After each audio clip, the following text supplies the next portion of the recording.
Hello everyone, my name is Rob, I'm from the Insane Gamers, and this is part 25 of Halo Infinite on the Xbox One, part 4 of the sequence, although that will be the last part of the video, the last beacon. But yeah, we finished the sequence in this one, so I'm very happy. We earned an achievement for it. I died here because the first 3 parts of this video, as you'll see, they are, well, they're the high value targets, the assassinations. And that one's in a Wraith, as you can see, so it's quite annoying to deal with. I got blown up, and that's why I cut out the death, because obviously, what's the point of keeping that in? There's no point at all. So there's a couple of ghosts around here, although really you only have to fight one of them. Maybe 2. The other one didn't get used, so I guess if an enemy does run to it and start using it, you'd have to fight 2, but yeah, there's 3 around here, because there's enemies over there on the right. They're not part of the high value assassination, like target assassination. They're just here. As you can see, there's another one in a ghost. But yeah, I have no idea what's right. I guess there's like a Spartan core or something here that's right next to the assassination. I don't know. Because as soon as I went over here, as you can see, it came up with the sequence thing and not the stuff for the target. Always a good idea to just steal a ghost from an enemy when yours is on fire. I don't know if there's any brutes around here. I think there is. Yeah, there's one over there I can see. Unless that's an elite, I can't really tell. From one thing I want to say is when you're playing, normally obviously if you're playing a game, it all depends on your setup, doesn't it? I mean, there'll be things where people will be like, "Oh, how did you miss this? You know, the enemy was right there, or this bit of text was on the screen. How did you not see that? You know, it was telling you exactly what to do." And the reason is that obviously, if you're playing normally, you're playing on a massive TV and you're sitting really far away from it.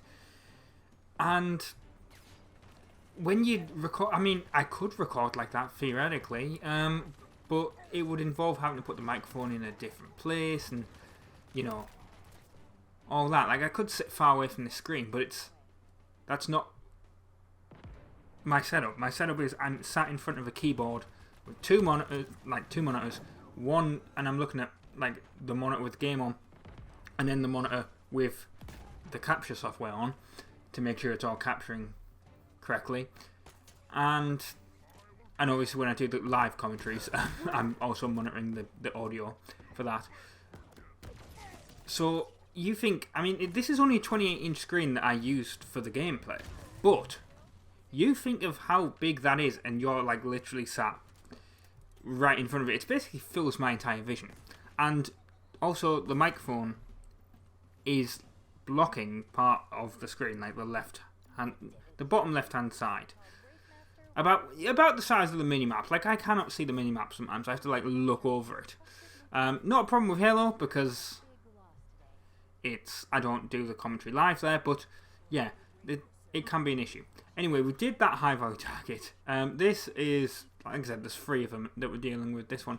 This is a brute that's got a gravity hammer.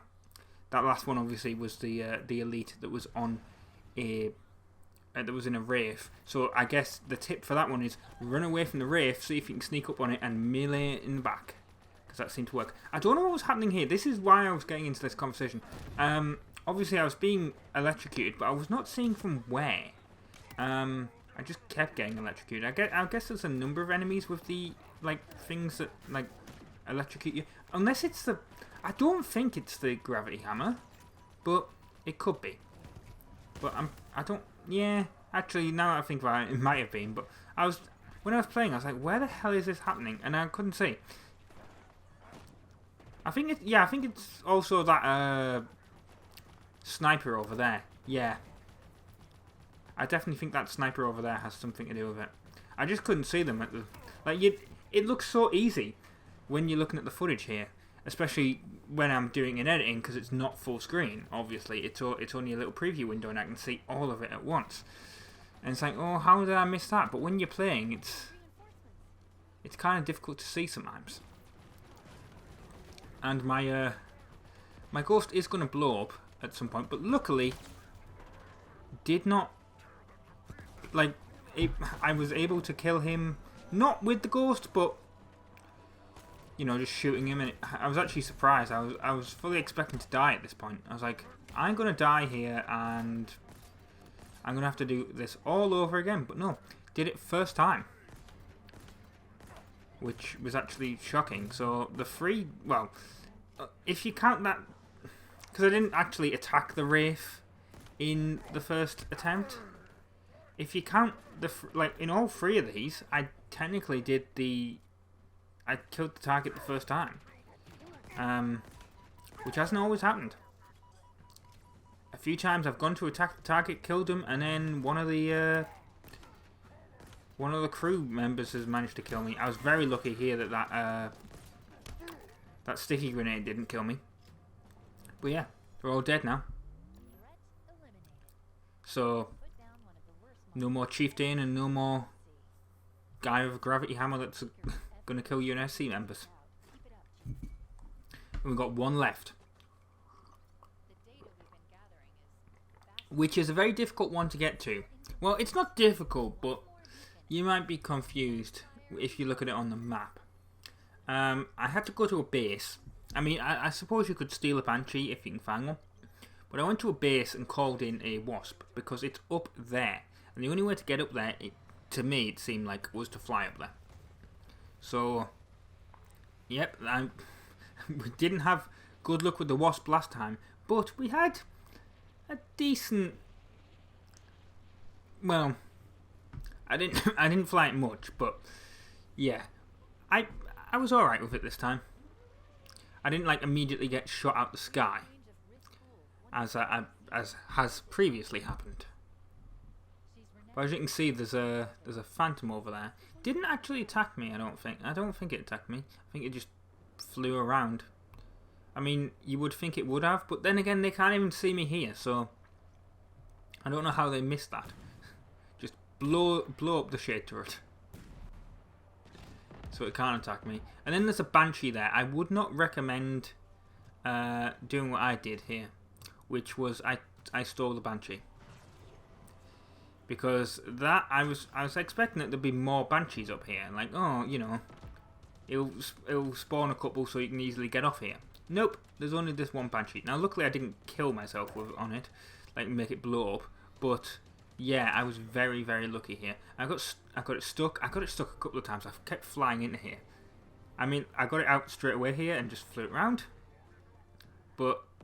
And took out this this sniper here. Well, I don't know if you'd call it a sniper, but yeah, took it out. And then I'm honestly surprised that didn't kill them, like basically ramming them, but there we go. The high value target is dead. And then there's a brute up there that he took a lot of shots, as you can see. Although, to be fair, I am hitting the rock there a lot of the time. But I got it kind of stuck here, and that's when I got out. And at that point I was thinking, oh no, am I stuck up here? Because there's no... I mean, I can technically fast travel anywhere, which I'll do later in the game. In this video, I should say. Right at the end. But yeah, I thought I was going to be stuck. Luckily, I was not. Luckily, I was able to get that Banshee back. And there's, of course, as there always seems to be, a lot of enemies up here. And that looked like a bit of lag in the footage. I mean, it wasn't like I didn't do any editing there, so if that comes out a bit laggy on the in the final rendered file, that wasn't me like hiding a death or something. Nope, that was actually like the actual footage. Might have even just been an issue with the frame rate on the actual console. Like when I'm playing, because obviously it's an original Xbox One. It's a base model. It's from 2013, basically. This thing is, I mean, I'd be surprised if it's actually even running this thing at 38 frames per second. I mean, I know I render this thing at 60, but then again, I mean, Master Chief Collection runs at 60, I think. I don't know if this does. I don't think this runs at 60. It runs at 30 definitely, I think, but maybe just a little bit less in like laggy areas. But you know what I mean. But I tell you what about one thing about this game is it has had a very nice, like mostly constant frame rate, which has not always happened in games on this channel. And I tell you what, Forza Horizon 5 also does, aside from the times when I was playing it and it completely like failed to load. Although speaking of failing to load, when I tried to load into it, it did take a very long time to actually load into the game, which never really doesn't normally happen when I start it up. Like getting into the main menu, it takes a bit of time, but as soon as I go from like continue game to actually playing it, it takes about like 15-30 seconds. This took a minute or two. It's very surprising. I guess it's because I finished like in the previous one. I got all the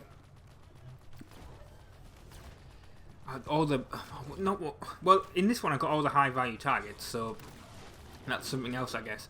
But I guess it's because I got all the outposts. But then again, I don't even think that was the last episode, was it? It was the episode before that, so I have no idea what was happening. Maybe it's just where I was on the map, I don't know. But yeah, it took like 2 minutes to load and it was a bit surprising. Wish I had an Xbox Series X, because that it would load instantly. I mean, I'm so used to it I know it's an Xbox game, but God, PlayStation 5, man, that loads things quickly. And if this, I know the Series X is pretty much similar with the SSD. I wish they'd used SSDs in these things back in 2013. It would have been so much cooler. But alas, it's using an old spinning hard drive, and it takes forever to load. Anyway, we killed all the enemies around here. I'm guessing the Marines took out the other hunter, which I'm not sure how they did it on that, like, because I didn't see. But yeah, I was surprised. Now, also obviously there's a Banished audio log around here, and we'll get a cutscene in a second, so I'll shut up while that's on. But yeah, it's the last part of the sequence.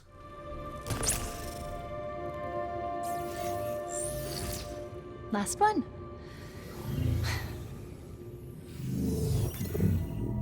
No. This is a trap. She's trying to find out what I am. Trying to use me to break the deadlock, start the spires. My routines plus the monitors. Not good. Then we stop. Stalemate. For now. She's close. Eventually she'll find a way. Then we have no choice. I've got you.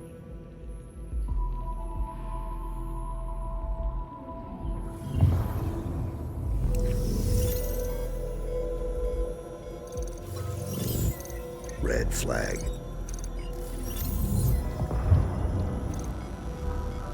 Nothing happened. Sorry. Maybe I'm going crazy. Or just paranoid. Did you say something back there? It was nothing. Okay. Well, we've got what we need.